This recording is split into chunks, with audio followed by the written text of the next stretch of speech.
Ça y est, le National 2 c'est reparti. Le coup d'envoi de la saison 2022-2023 a été donné ce samedi 20 août avec déjà donc pas mal de buts, pas mal de rebondissements, pas mal de suspense et pas mal de spectacles. On va voir tout ça dans un instant. En tout cas, voilà, Replay N2 qui reprend sa place le mardi. Et puis, n'oubliez pas surtout le vendredi avec Live N2 avec Denis Balbir, bien évidemment. Mais avant ça, donc on va vous rappeler le programme de Replay N2. Ça n'a pas changé par rapport à l'année dernière. On va avoir droit au top but, au top arrêt et également au tableau d'affichage avec toutes les images fortes, les classements et les résultats de chaque groupe.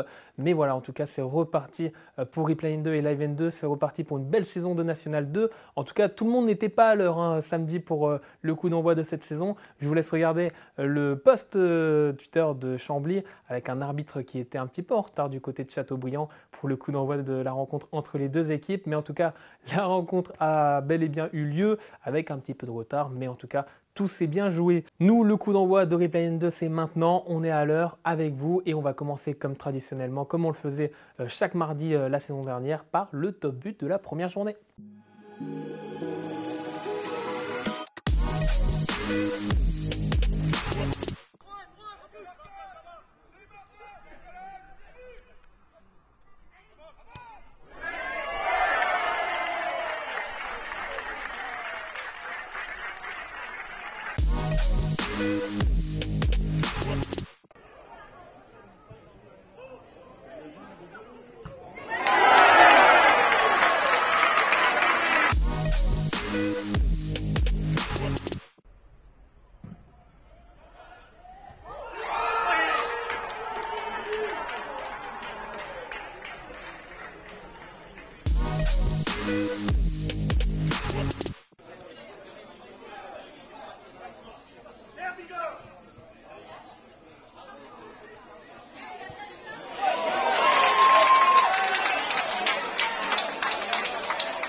Des beaux buts pour Reims, Trélissac, Bergerac, Marignane ou encore Blois. Ça commence fort, on vous l'a dit, cette première journée de National 2. On le verra tout à l'heure avec les images fortes. On le verra aussi avec les résultats de cette première journée, groupe par groupe et les classements. Il y a eu du spectacle, des buts et des rebondissements. Donc on verra ça dans un instant. En attendant, on va accueillir notre premier invité de la saison 2022-2023. Il nous vient de Rouen. C'est le milieu de terrain Omar Beskami. Salut Omar! Bonjour Florent. Alors Omar, j'imagine qu'on a le sourire du côté de Rouen en ce début de semaine. Il y a une victoire contre Beauvais qui est un bel adversaire dans cette poule A. Une victoire 2-1 dans les arrêts de jeu. Mais en tout cas, oui, j'imagine qu'il y a ce sourire avec ce beau début de saison. C'est vrai que c'est toujours bon de gagner comme ça la semaine d'après à l'entraînement, etc. Tu es un peu plus relâché, un peu plus détendu, surtout au FC Rouen. Alors je l'ai dit dans la question précédente, tout s'est décanté en toute fin de partie pour le FC Rouen, cette victoire contre Beauvais. Est-ce que tu peux nous raconter, Omar, un petit peu la physionomie de cette rencontre contre Beauvais? Déjà, on rentre bien dans le match. On commence bien le match. On arrive à marquer assez tôt dans le match. Ensuite, on a eu un... Beauvais a pris l'ascendant. On a eu un passage à vide pendant une petite 15-20 minutes, une vingtaine de minutes. Après, ils ont réussi à égaliser. Ils ont réussi à égaliser sur une belle action. Et en deuxième, on est venu avec d'autres intentions en deuxième mi-temps. On a essayé de jouer un peu plus haut sur le terrain. Et au final, on a poussé et on a réussi à prendre l'avantage en toute fin de match sur un long ballon. Ensuite, un Ibailly qui est seul au deuxième poteau, qui arrive à la pousser. On ne pouvait pas mieux commencer, surtout à la maison à Diochon. Ouais, on l'a vu, Omar, le 12e homme et l'ambiance qui était déjà au rendez-vous pour cette première rencontre du côté du stade Robert Diochon. Ouais, c'est vrai qu'on a cette chance-là au FC Rouen, c'est d'avoir le 12e homme à nous, quand on est un peu moins bien, de regarder les tribunes, de chercher la force là où elle est. Et c'est vrai que c'est utile, surtout dans ces matchs-là où la décision elle peut jouer à n'importe quel moment. Et ça nous a porté. On a eu de la chance de les avoir ce week-end. Un mot également sur Christopher Ibailly, Omar, le héros du match qui est arrivé cet été du côté du FC Rouen avec un beau CV. Il évoluait encore l'année dernière à Versailles, qui a validé sa montée en National 1. Alors qu'est-ce qu'il apporte véritablement Christopher Ibailly à ce groupe, à cet effectif du FC Rouen? Bah, déjà, c'est un très bon joueur de foot. Ensuite, il a réussi à s'intégrer assez rapidement dans l'équipe. Et, et il a vécu une montée l'année dernière avec Versailles. Donc, il sait c'est les ingrédients pour faire un bon championnat. Et il est professionnel dans tout ce qu'il fait. Ça apporte une certaine rigueur et ça apporte de l'expérience pour les plus jeunes. Bon, en tout cas, c'est un succès qui confirme la dynamique de la fin de saison canon, la fin de saison canon de la saison dernière, Omar. Ouais, c'est vrai que l'année dernière, on a fait une bonne deuxième partie de saison avec 11 matchs sans défaite, si je me souviens bien. Et après, c'est vrai que l'ossature est restée la même. Après, c'est un nouveau championnat, complètement. Il y a des équipes différentes qui n'étaient pas là l'année dernière. Et même les équipes qui étaient là l'année dernière ont recruté. Le championnat de N2, pardon, on change assez radicalement d'une saison à l'autre. Donc, on peut se servir de la saison dernière, mais on sait que cette saison va être complètement différente. Ouais, tu parlais d'équipe découverte, hein. C'était le cas de Beauvais qui évoluait l'année dernière dans la poule B de National 2. Est-ce que également ce succès vient confirmer un petit peu le statut du FC Rouen dans cette poule, un statut un peu de favori quand même? Je sais pas si on peut parler de favori pour la montée, mais on sait qu'on est au FC Rouen et que c'est un club qui a de l'ambition. Qu'on le veuille ou non, peu importe dans quelle division il sera. Après, on fera des bilans au fur et à mesure de la saison. En tout cas, on joue chaque match pour le gagner. Une dernière question, Omar, on te sent mieux du côté du FC Rouen. C'est vrai que la première partie de saison dernière avait été compliquée pour toi. Tu avais joué à différents postes et puis tu avais trouvé ton rythme de croisière, tout comme ton équipe donc durant la deuxième partie. Et puis là, on te sent véritablement à l'aise et bien parti donc dans cette saison 2022-2023. Oui, c'est vrai que j'ai la chance d'avoir un coach qui me fait confiance et qui me met en confiance pour avoir le meilleur de moi-même. Et je sais que je progresse avec ce coach-là et qui m'apporte beaucoup. Et on va essayer de rester sur la même longueur d'onde que la fin de saison l'année dernière. La fin de saison dernière. La première partie de saison était un peu plus compliquée. J'ai joué plusieurs postes. Mais là, j'arrive à trouver mes repères et à être efficace pour l'équipe.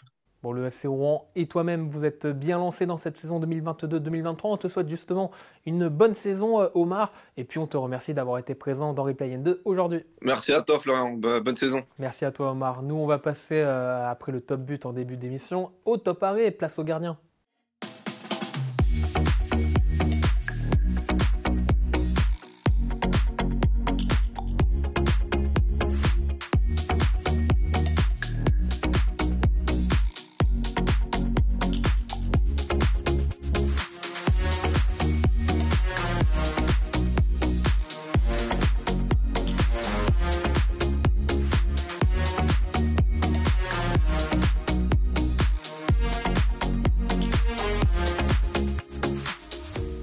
Les gardiens comme les buteurs qui se mettent déjà en évidence durant cette première journée de National 2.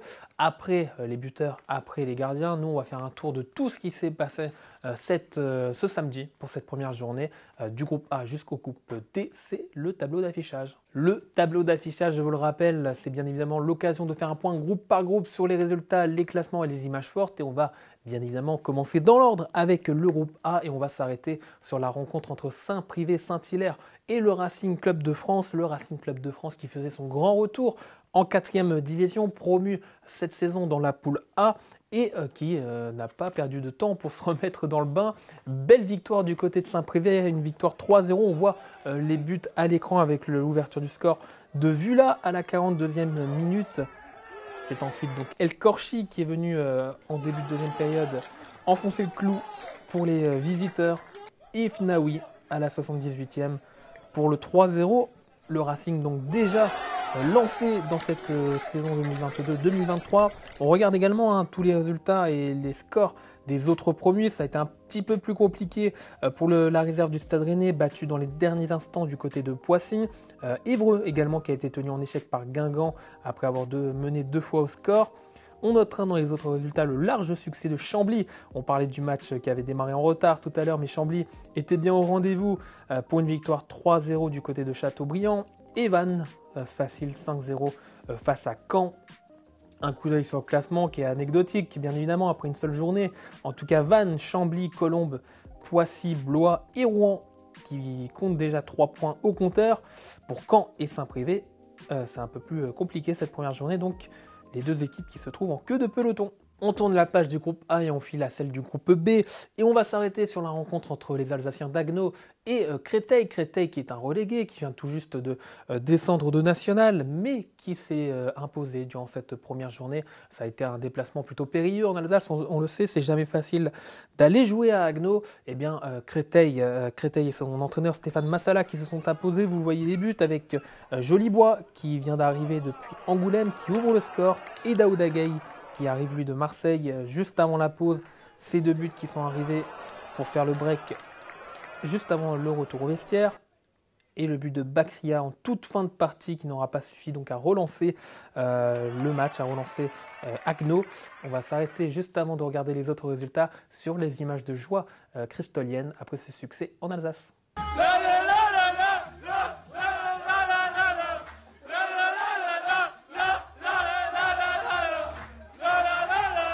Les images de joie forcément pour Créteil qui s'est donc imposé 2-1 à Agno. On regarde les autres résultats avec Épinal qui s'est incliné face aux Lusitanos, 3-2 dans un match animé. On regarde également ce qu'a fait Furiani, promu qui a été battu du côté de Sainte-Geneviève, et un autre promu qui a été en difficulté, donc battu 5-0 Colmar du côté de Bobigny. Je l'ai dit, hein, les promus étaient en difficulté dans cette poule B. Furiani battu, Colmar battu, Besançon également, le Racing Besançon battu 1-0 à Reims. Seul Wascal qui ramène un point de Belfort s'en est plutôt bien sorti. Au classement, anecdotique bien évidemment, Bobigny en tête avec son large succès contre Colmar. Colmar justement que l'on retrouve à l'autre bout du classement. Sinon on retrouve bien évidemment les Lusitanos, Créteil, Fleury, Sainte-Geneviève et Reims qui se sont donc toutes imposées. On voit surtout en ce début de saison que ce sont les équipes franciliennes qui prennent pour l'instant donc les commandes de cette poule B. Allez, direction la poule C, et on va s'arrêter nous sur le match entre Jura Sud et Grasse. Jura Sud qui fête cette saison, sa 20e saison justement consécutive en National 2 face à Grasse, deuxième de la poule C l'année dernière. Donc une première affiche dès cette première journée qui a tourné en faveur des locaux. Les Jurassiens qui se sont imposés 2 buts à 0 avec une ouverture du score signée Gobet sur penalty à une vingtaine de minutes du terme et un show à 5 minutes de la fin qui est venu conclure et boucler le résultat probant donc des joueurs de Jura Sud, les joueurs de Valentin Guichard. On regarde les autres résultats de cette première journée dans le pool C. Seul succès à l'extérieur de cette première journée dans le groupe C, il est à mettre au crédit de Saint-Priest, vainqueur du côté de 7 2-1. 7 qui débarque tout juste de National. On regarde également ce qu'ont fait les promus avec Alès largement battu par Lyon-Duchère 3-0 ou encore Thonon-Évian également battu du côté de Marignane. On a vu le but de Marignane tout à l'heure dans le top but. Et d'autres résultats qu'on peut regarder, Canet qui s'impose 1-0 contre Toulon, Fréjus qui bat la réserve de l'Olympique Lyonnais 2-0 ou encore Aubagne 3-1 face à Louan-Cuiseaux. Au classement, ça démarre bien donc pour Lyon-Duchère, Aubagne, la réserve d'Auxerre qui a été reversée du groupe B vers la poule C, Fréjus, Jura Sud, Saint-Priest, Canet et Marignane qui se sont donc tous imposés durant cette première journée. Et on termine donc par la poule D avec l'affiche qui concernait le promu, Vierzon face à Bergerac, candidat l'année dernière à la montée, dauphin même du Puy dans cette poule T. Et donc ça a tourné en faveur du promu, ce choc des extrêmes, en faveur donc de Vierzon, avec l'ouverture du score juste après la mi-temps de Bellieu pour Vierzon.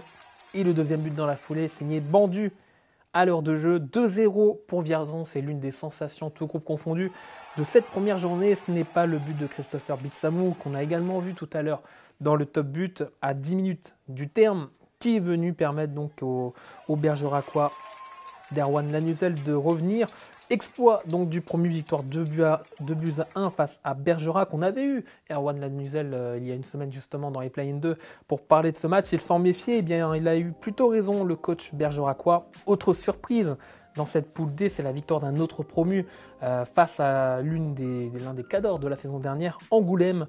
Saumur qui s'est imposé à Angoulême 4 buts à 3 après avoir pourtant mené 3-0. Saumur qui s'est fait peur mais qui s'impose et qui réalise une belle performance pour cette première journée. On notera la victoire du Gol FC 1-0 chez un autre promu, le Stade Bordelais. Lorient reversé dans la poule de la poule A à la poule D qui s'est imposé face à Romorantin. On rappellera que Lorient était également le dauphin de Versailles dans la poule A la saison dernière.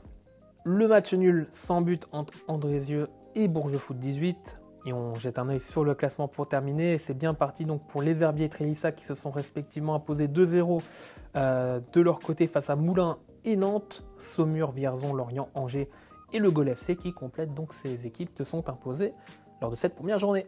Voilà pour ce qu'on pouvait dire donc de cette première journée de National 2. Vous l'avez vu, début du spectacle, plein de choses, plein de rebondissements et déjà des exploits. On l'a vu avec Vierzon et Saumur dans la poule D. Mais on va terminer avec un petit conseil qui nous vient tout droit de Granville, le club normand qui conseille justement à ceux qui sont au stade devant les caméras de Fox Sport d'améliorer un petit peu leur langage. Je vous laisse voir le tweet posté par le club normand. Donc attention à ce que vous dites, les oreilles sont décidément partout.